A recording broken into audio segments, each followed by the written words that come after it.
Oke guys, kali ini saya akan membuat tutorial untuk menginstal aplikasi PNG Tuber di Chromebook. Ini adalah aplikasi YouTuber PNG, adalah sejenis VTuber yang menggunakan PNG 2D sebagai avatar virtualnya. Oke, langsung aja kita install untuk aplikasinya. Dan di sini kalian download untuk aplikasi PNG-nya, dan untuk link downloadnya akan saya sediakan di kolom komentar.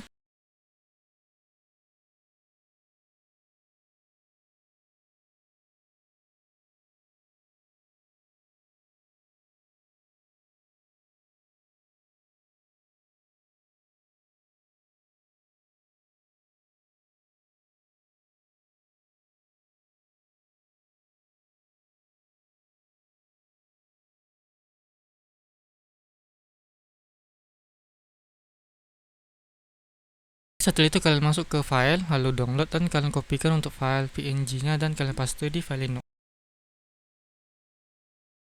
Untuk scriptnya sudah saya sediakan di komentar, lalu kalian copy aja satu persatu scriptnya dan kalian pastikan di terminal Linux.